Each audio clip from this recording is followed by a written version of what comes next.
A little bit nasty, Peter. You haven't noticed that. You've had a charmed life, right?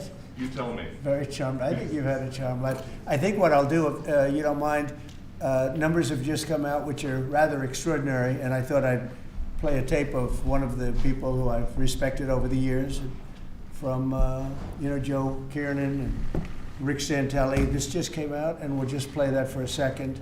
Personal income is up 0.8%. That is almost triple the expectations. Yeah, I'll tell you that the income numbers, really, for the first 4 months of the year, they're stellar. They're really stellar. I mean, I could go back and look at the first 4 months of many different years. Really very strong numbers, and you're right. This administration is criticized for just about everything under the sun. I've never, ever in my lifetime had glimpses into the politics of an administration in the form of transparency like this one. Why don't we be, give credit where credit is due. Income really shooting up. Rick, I also thought everybody was going to get one last order of imports that were going to be tariffed, and they were loading up on things. How the hell they already fix the trade, or not fix it, but to cut it in half? That's crazy. So there wasn't a lot of front loading of things that they needed before the tariffs hit. Yeah, I'll tell you what, it really does call into question some of the conventional wisdoms. And, it's going to be interesting to see what happens next month when we get this number, or we see some of the other numbers like current account, see how they fared. Because I don't know, I've been watching these numbers a long time. I don't think I've ever seen the trade deficit cut in half in 1 month. Not bad. Right? Not bad. Come on, guys.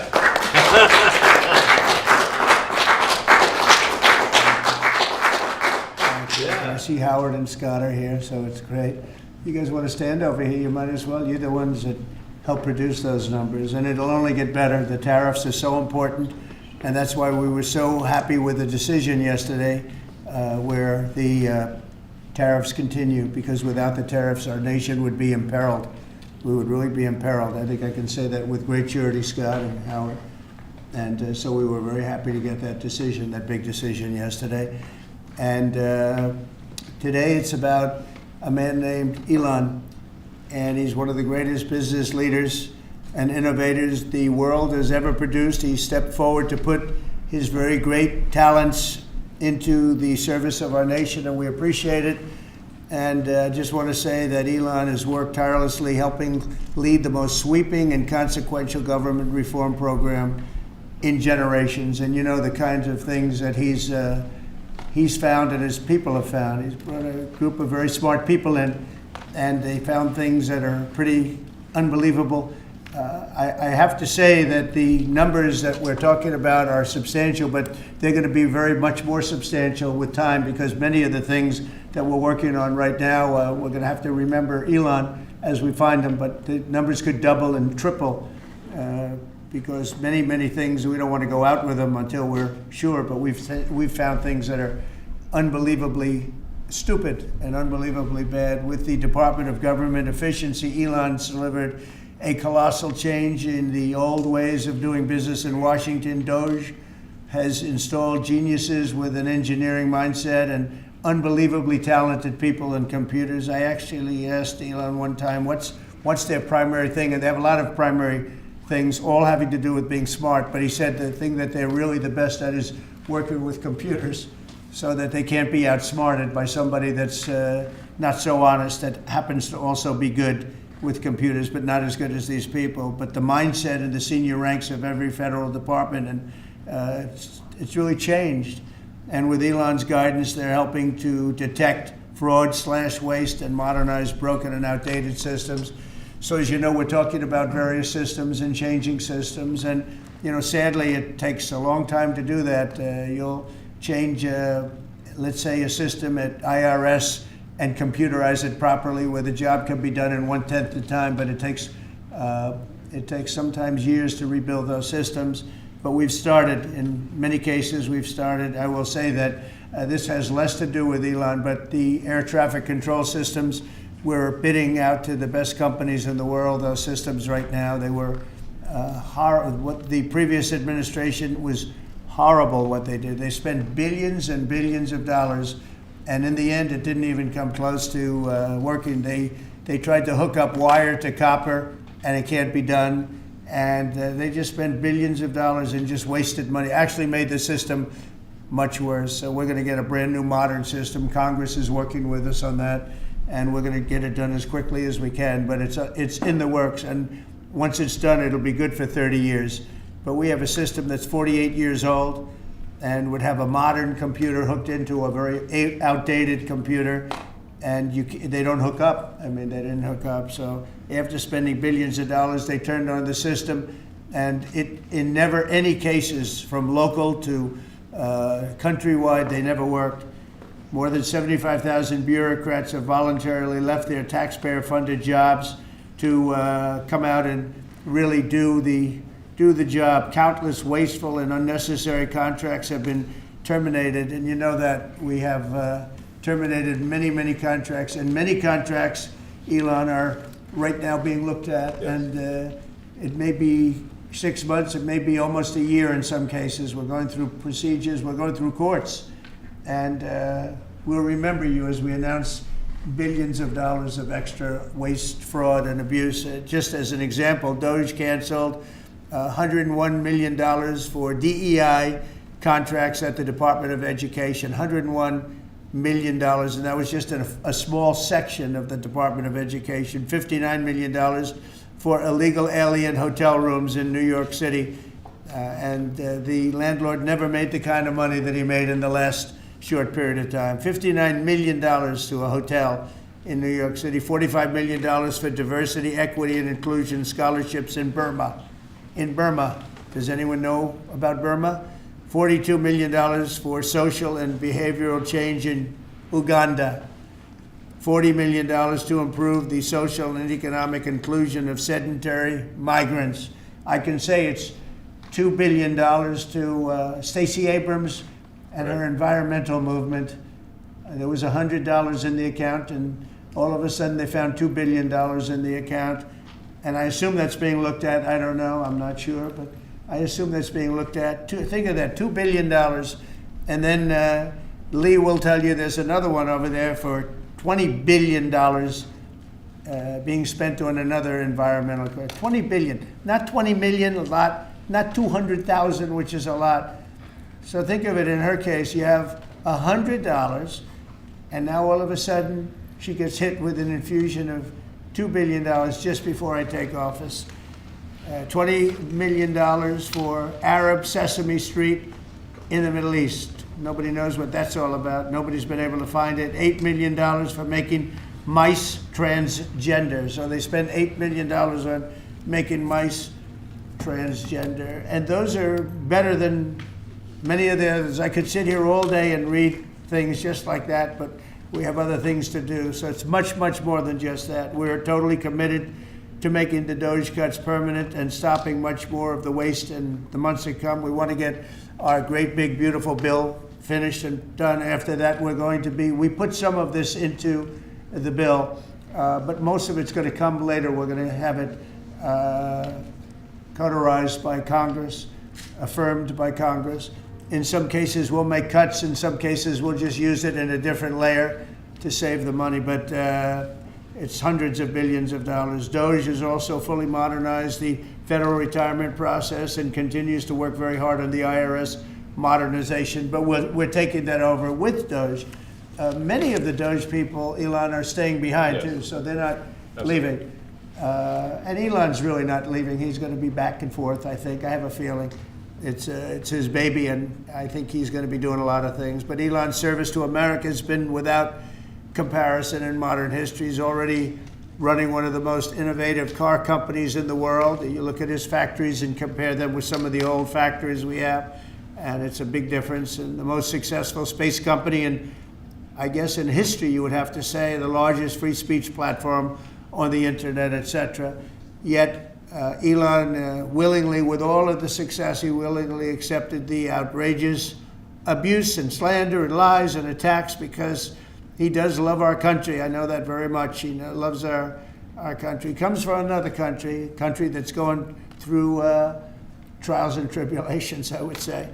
But he's all about the USA, and Americans owe him a great debt of gratitude. So I just want to thank Elon for his time as a special government employee. Can you imagine? They call him an employee, but it's a special government employee, and for coming and helping us. And he really has changed the mindset of a lot of people. A lot of people thought, maybe we'll cut 1% or 2% or 3%. Then they said, wow, we can cut a lot more than that.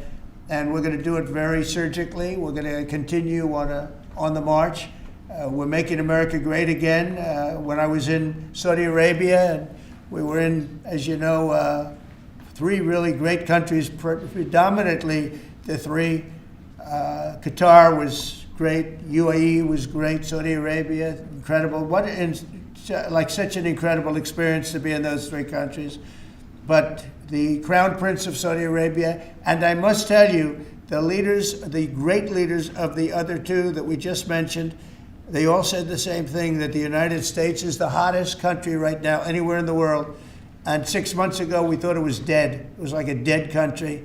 And it would have been a dead country if we didn't have the right result on November 5th. There would have been a horrible, horrible situation was going on with the borders, with transgender for everyone, men playing in women's sports, and so much more.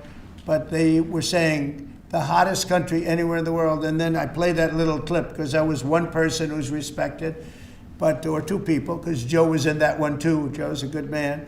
But that was one group of people saying something about the success of what we've done over the last 4 months. They cannot believe it.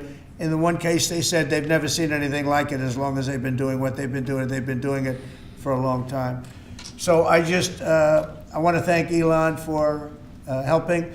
And again, the United States right now is the hottest country anywhere in the world. There's no country as hot, and we're doing really well.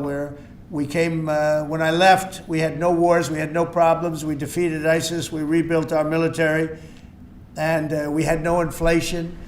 And when I came back, we had a lot of inflation. We had wars all over the place. We had the embarrassment in Afghanistan where we gave up billions and billions of dollars of military equipment, the most embarrassing moment in the history of our country, I believe. I believe that strongly. We have Russia with Ukraine. We had the attack on Israel in October, the horrible attack, October 7th. Horrible, horrible attack. Nobody's ever seen anything like it. And now we have something where we're really healing a lot of that. We stopped India and Pakistan from fighting. I believe that could have turned out into a nuclear disaster. And I want to thank the leaders of India, the leaders of Pakistan, and I want to thank my people also. We talked trade. And we said we can't trade with people that are shooting at each other and potentially using nuclear weapons. And they're great leaders in those countries, and they understood, and they agreed. And that all stopped, and we're stopping others from fighting also, because ultimately we can fight better than anybody. We have the greatest military in the world. We have the greatest leaders in the world. We put one of them in charge of the Joint Chiefs of Staff, as you know, General Raisin Kane. And we wiped out ISIS, completely wiped out ISIS in 3 weeks. They said it would take 5 years, and we did it in 3 weeks. And that's the way it is, but we don't want to have to use our military. We want to be peace through strength when we can, and that's the way we're going to have it. So I just want to thank Elon and all of his people. Most of those people are staying, almost all of them are staying, and they're going to be with us. And you're going to see the results coming long into the future. Even a year and 2 years later, you're going to see a lot of the results, and those hundreds of billions of dollars are going to be adding up, and they're going to continue to add. It'll be interesting, really interesting to see what the final number is going to be. But again, Elon gave an incredible service. Nobody like him, and he had to go through the slings and the arrows, which is a shame because he's an incredible patriot. The good news is that 90% of the country knows that, and they appreciate it, and they really appreciate what he did. And I gave him a little special something we have here. Thank you. A very special that I give to very special people. I have given it to some, but it goes to very special people, and I thought I'd give it to Elon as a presentation from our country. Thank you. Thank you, Elon. Thank you. Take care of yourself. Thank you.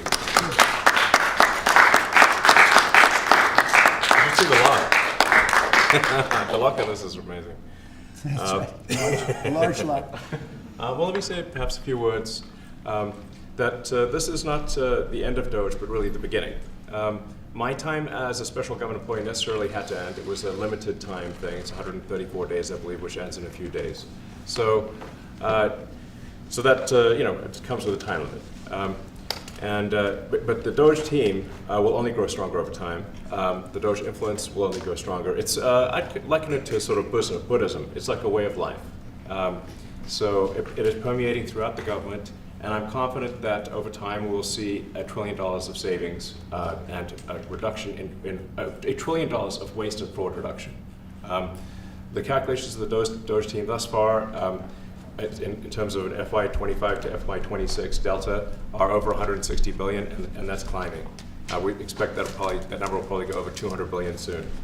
So I think the Doge team is doing an incredible job. They're going to continue doing an incredible job, and I'll continue to be visiting here and be a friend and advisor to the president, and I look forward to times being back in this amazing room. By the way, isn't this incredible?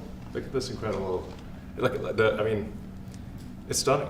I think the way that the Oval Office, how the president has just completely redone the Oval Office. It's beautiful. I love the gold on the ceiling. Thank you. It's pretty nice. Yeah.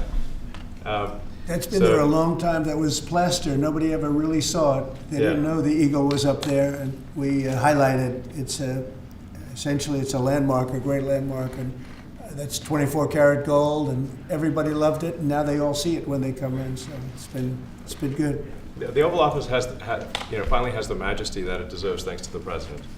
So I look forward to continuing to be a friend and advisor to the president, continuing to support the Doge team, and we are relentlessly pursuing $8 trillion in waste and fraud reductions, which will benefit the American taxpayer.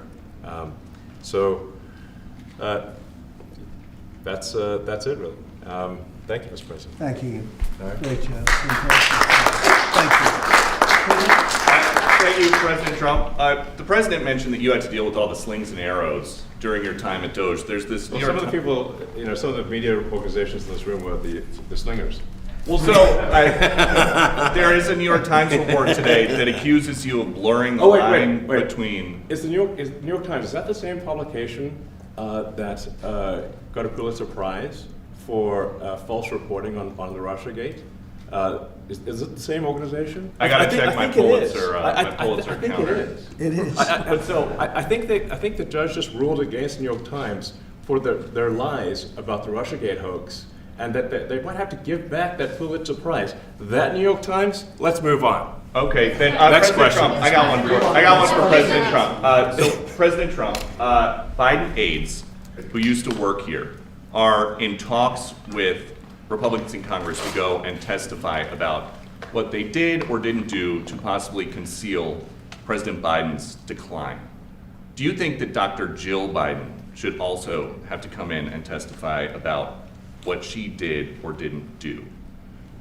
Well, I hate the concept of it. It's the wife of a man who was going through a lot of problems, and everybody that dealt with him understood that. And I guess it came out during the debate loud and clear. That was the biggest signal of all. They have to do what's right. The country was there was a lot of dishonesty in the election, as you know, 2020. That's been now caught. People understand it. It was a rigged election.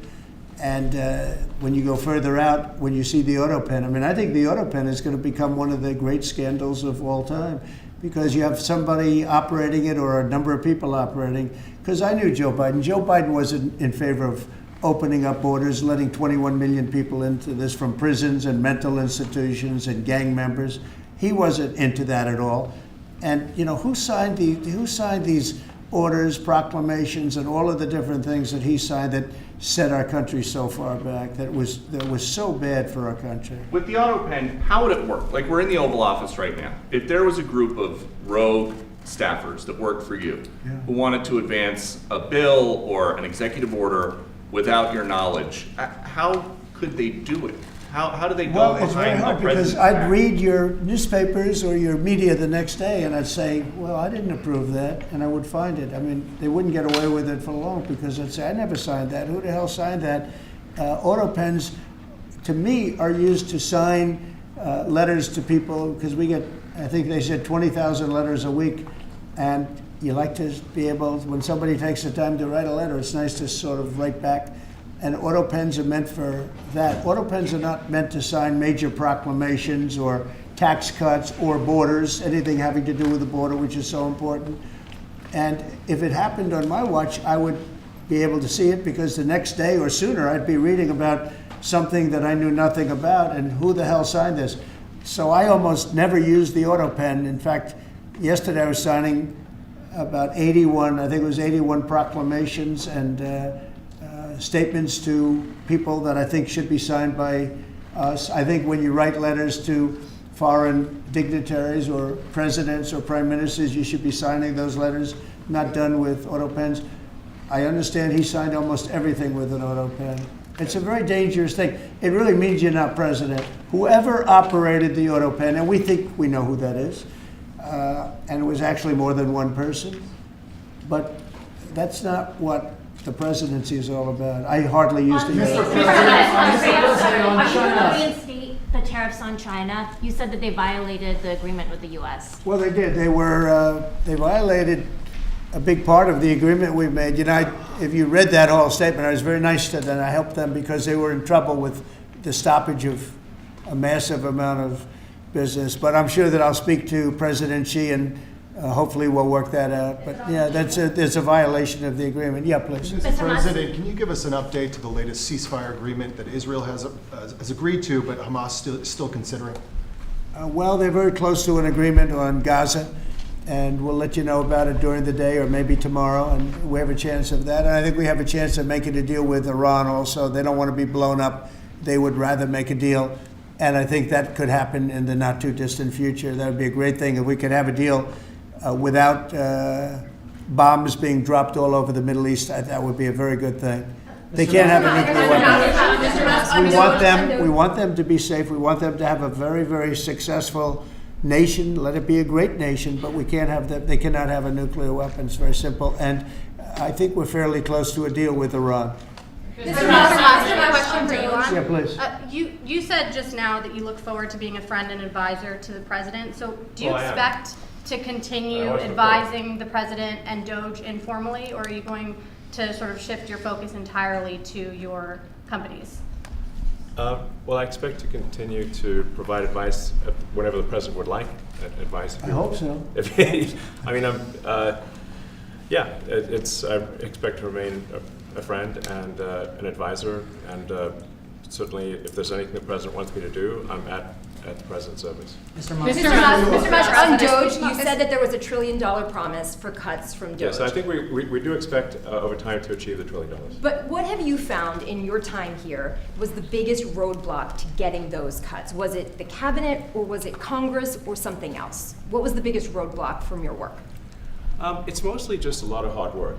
It's really not any one person or Congress. It's going through really millions of line items and saying just each one of them makes sense, what does not make sense. Obviously, at times when you cut expenses, those who are receiving the money, whether they're receiving that money legitimately or not, they do complain. And you're not going to hear someone confessing that they received money inappropriately. Never. They're going to always say that they received money appropriately for an important cause. Naturally, that's what you'd expect. So we just have to. It's just a lot of work going through the vast expenses of the federal government and just really asking questions. What's this money for? Are you sure it's actually being used well? Many times we can't even find anyone who defends it. So for a lot of the expenses, there is actually no defender at all. And then we have to just work through the process of stopping the spending, where there's often literally no defender. Nobody even knows why the money's being spent. It's truly absurd. I mean, we find situations where there are millions of software licenses with 0 people using them. 0. Exactly. This is the quizzical expression. You're like, surely, if there's millions of software licenses, someone should be using them. No, and then we've got to go through the process of saying, okay, look, if no one's using the software, we can terminate this software license agreement. That's everywhere in the government, by the way. Mr. Musk, what do you think would be easier, colonizing Mars or making the government efficient? It's a tough call, but I think colonizing Mars and making life multi-planetary is harder.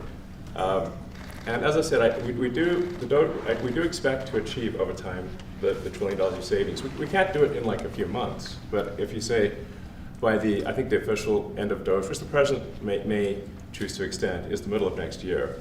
Say by the middle of next year, with the support of the president and Congress, could we achieve $1 trillion of savings? I think so. We're on track to do so. Do you have faith that Congress is going to? Mr. Musk. Thank you, Mr. President. You had mentioned earlier in the week that D.O.G.E had become a whipping boy, and as the president mentioned, you went through a lot to go through this process. Yes. Was it worth it for you, and what would you change? Yes, so what we found was happening was that if there were any cuts anywhere, then people would assume that was done by D.O.G.E. And so we became like essentially the D.O.G.E boogeyman, where if so any cut anywhere would be ascribed to D.O.G.E. A friend of mine's daughter who's at law school at Georgetown thought that D.O.G.E had cut the Senate, internships, the legal internships for the Senate, and we have nothing to do with that. So if they have been cut, it's not to do with us, just as an example. So, it just became a bit ridiculous where any cut anywhere was somehow D.O.G.E, and including things that made no sense, and we would agree made no sense. There are many things that occur in the government because it's the banal evil of bureaucracy. It's sort of the frankly largely uncaring nature of bureaucracy. It's as the great Milton Friedman said, money is spent most poorly when it is someone else's money being spent on people you don't know, and that's how federal spending is. And then you can't really even blame the individuals because the way the government works is complaint minimization. So when you do try to, when someone within the government tries to stop that money being spent, there's usually someone that complains. And then their manager will say it's not worth the trouble, just pay it anyway. That happens over and over again. So was it I think it was an important thing. I think it was a necessary thing, and I think it will have a good effect in the future. Thank you, President Trump. This week there was a video on board a plane that showed the First Lady of France slapping her husband, Emmanuel Macron. Do you have any world leader to world leader marital advice on those phones? Make sure the door remains closed. That was not good. No, I spoke to him, and he's fine too. They're fine. They're two really good people. I know them very well, and I don't know what that was all about, but I know them very well, and they're fine. What do you think about this Democratic Party plan to avoid being swept in every battleground state again by spending $20 million to study how to speak to American men? Well, they spent 2.8 billion. We spent 1.5. We spent much less. We spent about half of what they spent, and at the end they were $28 million short. They had to be. They spent 2.8 billion. It's a lot, but they couldn't get 28 million at the end, and now they want to spend. I read that they want to spend money to learn how to talk. That's fake.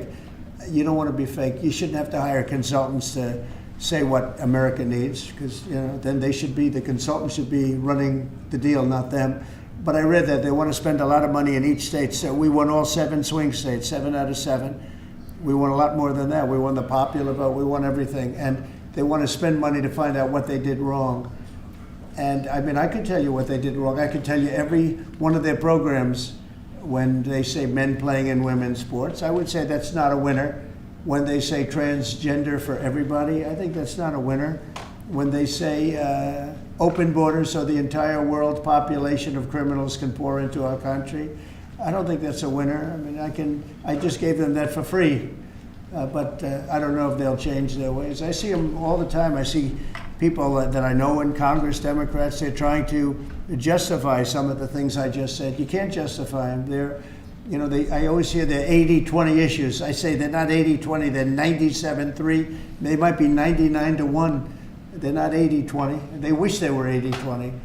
And they're wasting a lot of money if they're going to continue with that nonsense. And this one's a little bit more of a page 6 question, but back when you hosted The Apprentice, you mentioned once in 2012 that Diddy was a good friend of yours back then. He has since found himself in some very serious legal trouble. Yeah, that's true. Would you ever consider pardoning him? Well, nobody's asked. You had to be the one to ask, Peter, but nobody's asked. But I know people are thinking about it. I know they're thinking about it. I think some people have been very close to asking. First of all, I'd look at what's happening, and I haven't been watching it too closely, although it's certainly getting a lot of coverage. I haven't seen him. I haven't spoken to him in years. He used to really like me a lot, but I think when I ran for politics, he sort of, that relationship busted up. From what I read, I don't know. He didn't tell me that, but I'd read some little bit nasty statements in the paper all of a sudden. You know, it's different. You become a much different person when you run for politics and you do what's right.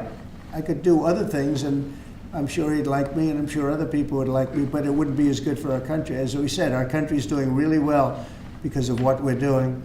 So I can't. It's not a popularity contest. So I don't know. I would certainly look at the facts. If I think somebody was mistreated, whether they like me or don't like me, it wouldn't have any impact on me. Mr. President, on the Big Beautiful Bill, would you like to see the Senate build in some support for your tariffs on the Big Beautiful Bill, or should that be a standalone bill? I have great support on the tariffs. I mean, I was so honored that we got that ridiculous stay lifted, because that would have taken away presidential power. It would have taken away everything that was granted by the founders. It would have been a terrible thing. And it would have, most importantly, would have left us vulnerable. We have a lot of countries that use tariffs on us and use them viciously, actually, viciously. And if we didn't have the power to use tariffs on them, and instantly, not when you go back to Congress and try and get hundreds of people to agree on something, that would take months to get just one simple proclamation. If we didn't have the power to counteract their powers, you wouldn't have a country left. We have to act fast. We have to be fast and nimble, as they say. And that was a really great moment, I think, yesterday when that stay was lifted. And hopefully now we'll go to court and just win that battle. Because if we don't have the power to do what they're doing to us, we are going to be a great nation no longer. Elon Musk was once idolized by folks on the left in this country before joining your administration. Now he's considered a hero by conservatives. Why do you think this man, what he's done in American life, has been so politicized? Does it only have to do with you? His life has been amazing. I mean, I look at so many different things. I look at that rocket being, guided back into position. I've never seen that before. I thought it was a space movie. I thought it was a movie. You look at what he's done in terms of communication. It's been unbelievable. So many different, even tunnels going underground, not having to go through all the process of going, he's got a company that does that. He's got so many different companies. Starlink, as an example. He saved a lot of lives, probably hundreds of lives in North Carolina. I don't even know if you remember, but I called you. They needed Starlink in North Carolina. And I didn't know what the hell Starlink was. I said, what is it? Who owns it? He said, do you know Elon Musk? I said, yeah, I happen to know the gentleman. This was before his government stay. And they said, we really need it, because North Carolina became an island. It was, people had no communication. They had no access to anything, and they were dying. And I called up Elon, and you can't get it because it's so successful. It's very hard to get. And he had so much of it brought over there, and they told me it was unbelievable. It saved a lot of lives. So, he's just done a lot of things.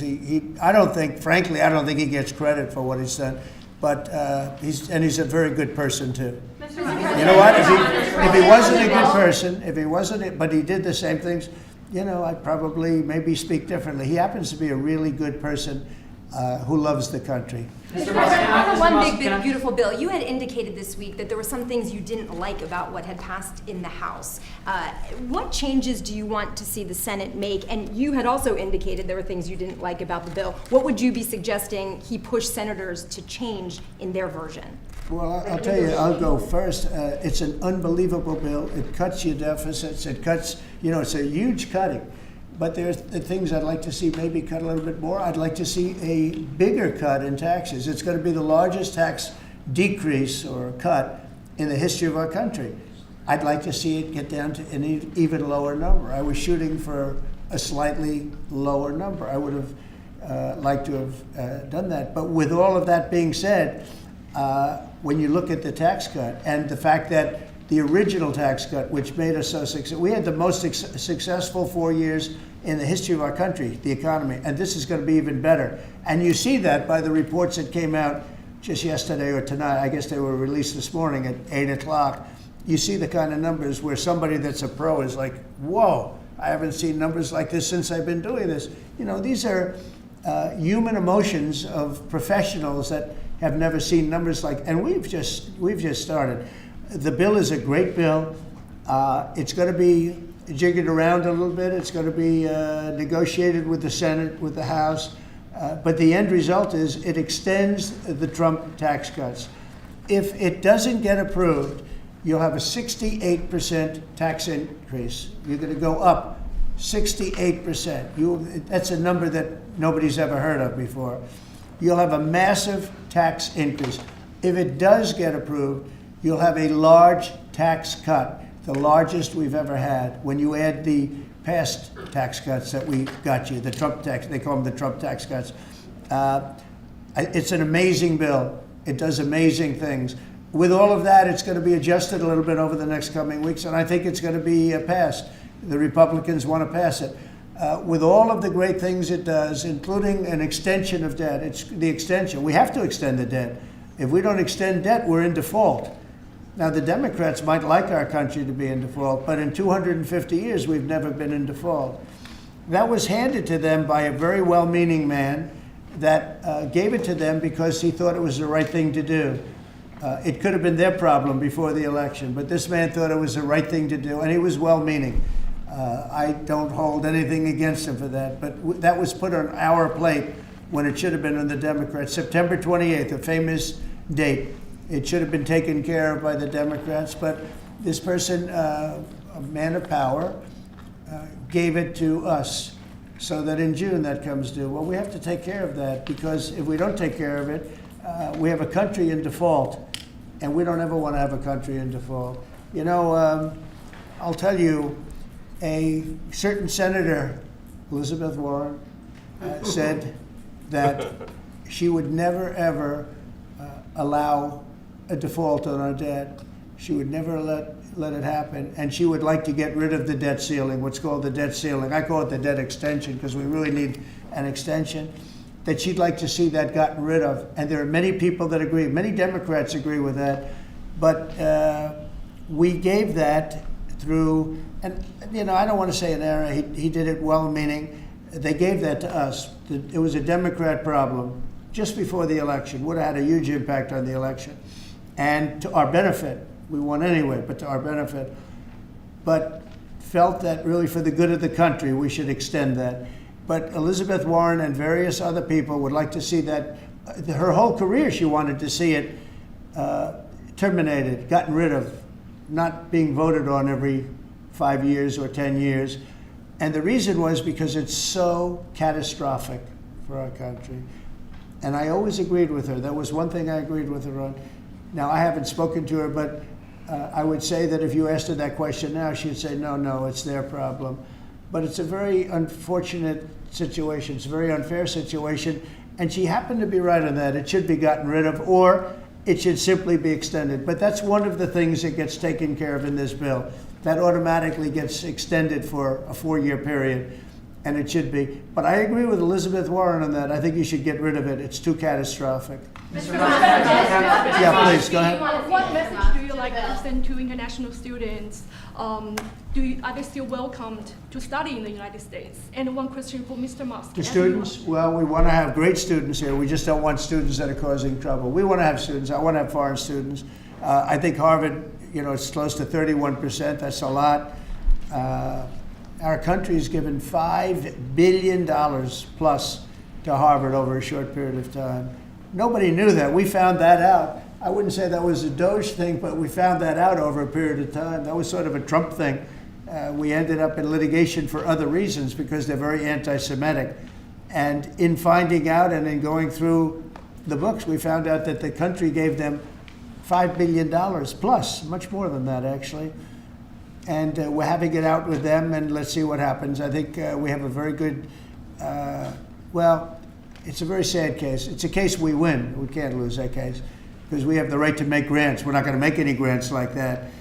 But I don't think Harvard's been acting very nicely. I think Columbia wants to get to the bottom of the problem. They've acted very well. And there are other institutions, too, that are acting, but Harvard's trying to be a big shot. And all that happens is every 3 days we find another $100 million that was given. 2 days ago we found $200 million more. The money's given to them like gravy. I'd like to see the money go to trade schools, where people learn how to fix motors and engines, where people learn how to build rocket ships, because you know somebody has to build those rocket ships. Yeah. And I'd like to see trade schools set up, because you could take $5 billion plus hundreds of billions more, which is what's spent, and you could have the greatest trade school system anywhere in the world. And that's what we need to build his rockets and robots and things that he's doing, and to build lots of other things. And you know, I went to school with people. In some cases, they weren't good students, but they could fix the engine of a car better than anybody I've ever seen. They could take it apart blindfolded. They had an ability at that. And they did very well. They made a lot of money. You know, it's a very skilled job. It's great. But I'd like to see a lot of money going into trade schools. I've always felt that. And we probably found our pot of gold, and that's what's been wasted at places like Harvard. And the money's been wasted. Yeah, please. Yeah, well, I wanted to ask quickly, Mr. Musk, what is your eye okay? What happened to your eye? I noticed there was a bruise there. Well, it wasn't. I wasn't anywhere near France, so. But. What does that mean? No, I didn't notice his eye. First Lady of France. Getting slapped, you know. I didn't notice. Yeah, no, I was just horsing around with Little X, and I said, "Go ahead, punch me in the face," and he did. Turns out, even a 5-year-old punching you in the face actually does. That was X that did? Yeah. X could do it. If you knew X, you I could saw do his it. mom right now. But I didn't really feel much at the time, and then I guess it bruises up. But I was just horsing around with the kids. I didn't basically. notice it actually. President Trump, I got one. I know that you try to stay pretty neutral because not your war, but as And by the way, not my war. I just want to solve the problem for people. This was not a war that was going to happen if I were president. right, and so not your war, but as you try to fix it, and as you survey this hellscape of the Ukrainian front lines, It's horrible. and you and your team deal with a very stubborn Vladimir Putin. Yeah. Do you And look? Zelensky. Yeah. But do you look at this Very conflict stubborn Zelensky too. any differently now? Like, do you look at this and see Putin as the good guy or the bad guy? So I've known him very well, and I went through a lot of things with him because Russia was, you know, the Russia hoax turned out to be a total hoax. New York Times, they got a Pulitzer Prize. They have to give back the Pulitzer Prize. That's my lawsuit, and they're doing very poorly in that lawsuit. But you know, they wrote stories about how it was true and it was false, and you know, a lot of Washington Post also. I have gotten to see things that I was very surprised at. Rockets being shot into cities like Kiev during a negotiation that I felt was maybe very close to ending. We were going to solve a problem, and then all of a sudden rockets got shot into a couple of cities and people died. I saw things that I was surprised at, and I don't like being surprised. So I'm very disappointed in that way. With that being said, I'd like to see it end. 5,000 people, I think the number's even more than that, but 5,000 people a week are being killed. Mostly soldiers, but also people that live in little cities and towns throughout Ukraine. And I'd like to see that stop. And I asked Caroline this yesterday, but I want to ask you directly. So many of the things that you're trying to do are held up in court right now. If the courts are going to have so much influence over U.S. policy, do you wish you would have just become a judge instead? Yeah, well, look, it wasn't meant to be that way. If you look at the founders, the president had certain powers, and you have your three groups, and they all had supposed to be pretty equal powers. But you can't have a judge in Boston running foreign policy in places all over the country, because He's got a liberal bent, or he's a radical left person. That's what the executive branch is for. And you have checks and balances. But we had millions of people pour into our country. Many, many criminals poured into our country. Murderers, mental institutions from all over the world being emptied out into our country. And if we don't get them out and get them out quickly, could lose your country very easily. This is a bad, that anybody would allow this to happen to our country. You know, with all of the things, we took over inflation, we took over some wars, we took over a lot of problems that didn't exist when I was president. None of it existed. We wiped out ISIS. Other than that, we had no wars. Putin was never going to hit Ukraine. Israel would have never been attacked. That attack, as you know, Iran had no money. They didn't have money for Hamas. They didn't have money for Hezbollah. They had no money whatsoever. That wasn't going to happen. All of these things that happened weren't going to happen. You wouldn't have had inflation. So it's very sad when I came back. But the thing that is the hardest is that they allowed 21 million people into our country, and many of those people are stone cold criminals. They moved their criminal population into the United States, and of all the things that are bad, I solved inflation, I believe, already. I got the fuel prices down. The fuel prices came down. That's one of the reasons. They screwed up the energy. They screwed up the cost of gasoline and oil and gas. And you had tremendous inflation, the greatest inflation probably in the history of our country under Biden. And when people said, oh, but the economy was, no, the economy was terrible for the people because they couldn't afford the energy. And the energy brought everything else up. Energy is the big deal. But with all of that, we solved that already. In 4 months, we solved it. $1.99, $1.98 gasoline. First time people have seen that in a long time since my term. But the hardest thing to solve is millions of people pouring into our country, many of whom are criminals. Because remember, these countries are smart. Their leaders are very street smart. They're sending the people that they don't want. They don't want the people that are there, that are law-abiding, that are productive, that are working hard. They want people that are in jails. We have them. They allow them to come in. And I always look to the other side, like, why would somebody do something? You know, in business, I try and study, why would they want to do this? Why would they want to sell it? Why would they want to buy it? One thing I can't figure out is, what would an administration, what were they thinking when they allowed millions of people from prisons all over the world, not just from South America, Venezuela, all over the world, from the Congo in Africa, hundreds of people, thousands of people from the Congo, rough prisoners, from Asia, from Europe, rough parts of Europe. Why would they allow them to come into our country? Why would they do that? It's the one thing I can't figure out. And I don't believe it was Joe Biden. I really don't. I mean, look, he's been a sort of a moderate person over his lifetime, not a smart person, but a somewhat vicious person, I will say. If you feel sorry for him, don't feel so sorry because he's vicious. What he did with his political opponent and all of the people that he hurt a lot of people, Biden. And so I really don't feel sorry for him. But he wasn't a person that would allow murderers to come into our country. He wasn't a person that was in favor of transgender for anybody that wanted it, take kids out of families, et cetera, et cetera.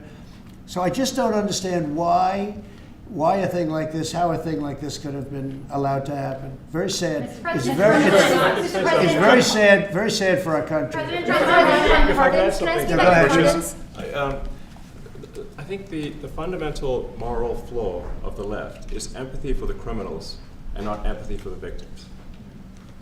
Empathy for the criminals, but not empathy for the victims. And there's been way too much of that. That needs to stop. To the president's point, there's been immense judicial overreach that is unconstitutional. That was never intended. And it's undermining the people's faith in the legal system. It needs to stop. It's gone too far. Mr.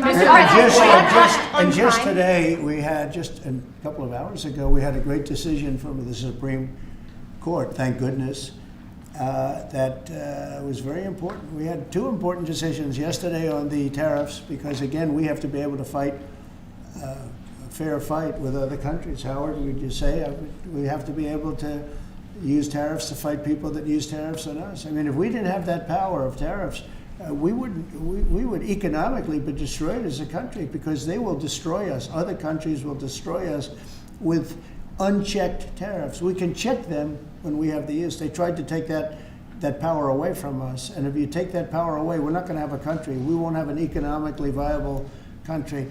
But it's very important on immigration that we be able to get people out without having to go through a long court case. I mean, it was up to some of these judges.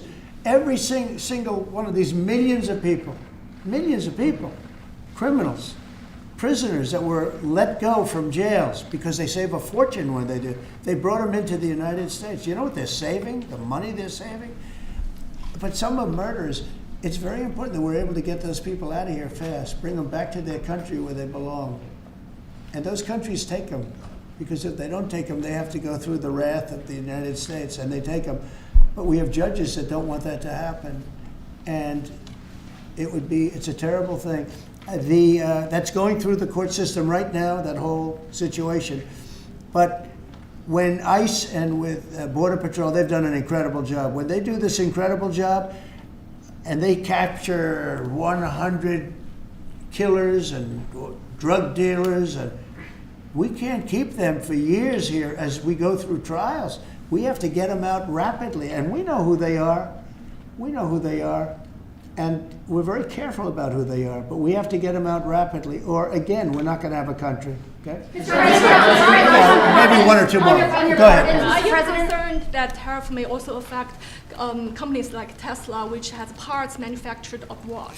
And this is also to you, Mr. Musk. Well, he's going to end up building his whole car here. I mean, I thought he built his whole car. Pretty much he does. He's got incredible factories, and like I looked at one in Texas. It's unbelievable. No, all of the manufacturers will build their parts here too. I mean, it used to bother me. They make a part in Canada, a part in Mexico, a part in Europe, and it's sent all over the place, and nobody knew what the hell was happening. I think it's ridiculous. You build a car, make it in America, and I gave them a little leeway on that. Gave them some leeway. But over the next year, they've got to have the whole thing built in America. That's what we want. We want America to buy American-built cars. Thank you very much, everybody. Thanks, guys. Thank you, guys. How was your meeting with Jerome Powell? Good meeting. It was a good meeting. Are you considering? Thanks, guys. Keep going. Thank you. Thanks, guys. Let's go straight out here. Thank you. Thanks, guys. We can come back for the chords. Ray, you want me to take the...